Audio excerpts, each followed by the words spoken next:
राधे राधे गुरुजी। जी। मैं नेपाल से आया हूँ, मुंबई में काम करता हूँ। तो मेरा आपसे कुछ प्रश्न था तो मैं पूछना चाहता हूँ, क्या कोई क्षत्रिय का लड़का ब्राह्मण की लड़की से शादी कर सकता है? करने को तो आजकल कोई भी किसी से कर रहा है, लेकिन धर्म इजाज़त नहीं देता। और नहीं देखते हो तो बोलते हैं कि पितरों को दर्पण नहीं कर सकते। अभी आपने बोला कि चतुर्वर्ण से ऊपर के ब्राह्मण, क्षत्रिय और शूद्र और वैश्य जो भी हैं गुण और कर्मों के विभाग से होते हैं, तो फिर गुरुजी ऐसे कैसे नहीं बोल सकते कि नहीं हो सकता है? तो गुण कर्म इसको इस श्लोक को पढ़ा है आपने? हाँ पढ़ा है गुरुजी मैंने। इसकी व्याख्या पढ़ी है? हाँ पढ़ी है। क्या लिखा है? ब्राह्मण का चरित्र है ज्ञान फैलाना, और वो उसका चरित्र है और ज्ञान है। ठीक है। क्षत्रिय का कर्म है कि वो सबकी रक्षा करे, शूद्र का कर्म है कि व्यापार करना, और वैश्य का कर्म है कि सबकी सेवा करना, उन तीनों की। ठीक है। तो क्या क्षत्रिय का लड़का मतलब जो इधर ये नेपाल से लड़का आए हुए, देखो महाराज जी से क्या सवाल पूछ लिया। महाराज जी देखो क्या बोलता है इस लड़के को। तो वीडियो में बने रहे, अच्छा लगे तो चैनल को सब्सक्राइब करने देना। वीडियो देखते हैं महाराज जी इस लड़के को क्या कहता है। भी रहते हैं हमारे उधर ब्राह्मण, वो तो कुछ भी करते हैं। हमारे उधर को ब्राह्मण भी तो मांस भी खाते हैं। फिर तो रावण सीता को भी चुराता था। वही गुरुजी फिर तुम भी चुराओ किसी को। फिर हम चुराने की बात नहीं कर रहे गुरुजी। वही तो हम कह रहे हैं कि लोग क्या करते हैं ये मत कहा करो। लोग तो गलत कर रहे हैं, लोग तो गलत कर ही रहे हैं ना बेटा। हाँ गुरुजी। तो हम भी गलत करें क्या कि वो कर रहे हैं तो हम भी करें? नहीं वो नहीं था गुरुजी। इसलिए हमारे जो परंपराएं हैं, हाँ। ब्राह्मण का विवाह ब्राह्मण में हो, क्षत्रिय का क्षत्रिय में, वैश्य का वैश्य में, शूद्र का शूद्र में, तब जाके व्यवस्था बनेगी। यदि मनमाना किसी का किसी से कर दोगे तो वर्ण संकरता फैलेगी, और वही वर्ण संकरता समाज को हानि पहुंचाएगी। और दूसरा प्रश्न मेरा ये था गुरुजी। पितर कहते हैं पितृलोक भी पानी नहीं लेते वर्ण शंकरी समाज से। नहीं दे सकते पितरों को, फिर पिंड भी नहीं दे सकते उसमें। फिर इसलिए जमाना मर्यादा बिगाड़ रहा है, बिगाड़ने दो। हम तुम ना बिगाड़ें, उन्हें ज्ञान ना होगा पर हमें और आपको तो ज्ञान है। इसलिए हम आप बच के चलें बस। कौन क्या कर रहा है सबके ठेकेदारी अपन बिल्कुल ना लो, क्योंकि समाज में बहुत लोग 99% लोग गलत ही कर रहे हैं। इसलिए सबका अपन क्या ठेका लें। तो दूसरा प्रश्न मेरा यह था कि बोलते हम शरीर यहीं छूट जाता है, आत्मा जाती है अपने कर्मों के हिसाब से उधर स्वर्ग लोक में सुख भोगने या पाप लोक में अपने कर्मों का उगड़ने के लिए। तो आत्मा को तो सुख दुख कुछ भी नहीं होता, तो उधर स्वर्ग में सुख कैसे भोगती है और नर्क में यातना कैसे भोगती है गुरुजी? आत्मा को सुख दुख नहीं होता, पर ये बताओ कि आपको सुख दुख होता है कि नहीं? हाँ होता है हमको। कैसे होता है? मन जैसा रहेगा वैसे ही, मन को सुख लगेगा तो सुखी रहते हैं, दुखी रहता है तो दुखी रहते हैं। इसी को कहते हैं सूक्ष्म शरीर। हमारे पास 3 शरीर होते हैं। एक स्थूल शरीर जो आपका शरीर दिख रहा है, जो हमारा शरीर है ये स्थूल है। एक शरीर होता है सूक्ष्म। जब आप सोते हो ना तो आप सपने में देखते हो कि हम वृंदावन आए, फलाने से मिले। तो आप तो बिस्तर में सोए थे घर में, पर सपने में आप वृंदावन आ गए। तो कौन आया? आप ही तो आए। हाँ पर सपने वाले शरीर को भी तो कुछ नहीं होता है ना। सपने वाले शरीर को सूक्ष्म शरीर कहते हैं। हाँ उसको भी तो कुछ नहीं होता है। आवाज़ कोई अभी बताएंगे उसे क्या बोलते हैं? सूक्ष्म शरीर। सूक्ष्म शरीर। एक और शरीर होता है कारण शरीर, जिसके कारण हमें मनुष्य का जन्म मिला, या कुत्ते का मिला, या स्त्री का मिला, या पुरुष का कारण। तो जब हम मरते हैं तो हमारा ये शरीर तो चिता पे जल जाता है। तो यमराज किसे लेकर जाते होंगे, नरक या स्वर्ग? हाँ वही है सूक्ष्म शरीर, जिस शरीर से आपने सपना देखा था। सपना जब आप देखते हैं तो सपने में सुख भी होता है और दुख भी होता है। सपने में तो शरीर को सुख या दुख नहीं होता ना गुरुजी। उसमें आप सपने में जो मेरा शरीर है उसको आप कुछ काट भी दोगे तो दर्द नहीं होगा गुरुजी। सपने में दर्द तो नहीं होता, पर ये बताओ कि सपने में शेर दौड़े तो आदमी चिल्ला के उड़ जाता है कि नहीं? हाँ उठता है। फिर सपने में रोता है कि नहीं, हंसता है कि नहीं? हाँ या ना? सपने में भी आभास तो होती है ना बेटा। कई बार सपने में स्वप्न दोष होता है। क्यों हो गया? वहाँ तो कोई स्त्री नहीं थी, वहाँ तो कोई स्पर्श के लिए नहीं था, फिर क्यों आपका स्वप्न दोष हो गया? क्योंकि स्वप्न में भी जो आप क्रिया करते हैं वो शरीर प्रभावित हो रहा है। हाँ या ना? तो शरीर तो ये मर जाएगा, जल जाएगा, पर जो सूक्ष्म शरीर है उस सूक्ष्म शरीर 4 चीज़ों से मिलकर बना है।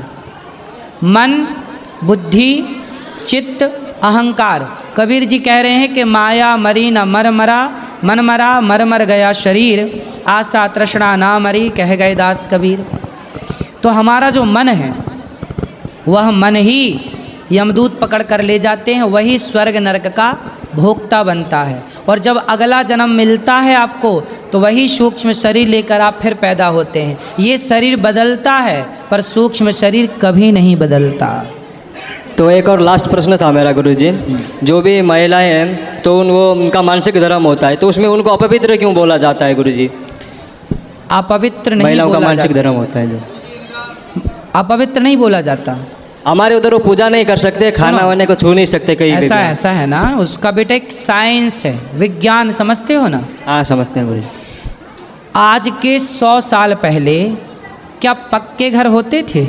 नहीं होते थे गुरुजी। आज के 100 साल पहले जंगल बहुत थे और जंगल में भेड़िया थे, शेर थे और हिंसक प्राणी थे, पशु पक्षी थे या नहीं थे गुरुजी? थे। उस जमाने में महिलाएं जो हैं आज की तरह ना, जैसे स्त्रियां जब मासिक धर्म आता है तो आज ना बहुत सारी व्यवस्थाएं हैं मासिक धर्म को, वो ब्लड जो निकलता है उसे रोकने के लिए।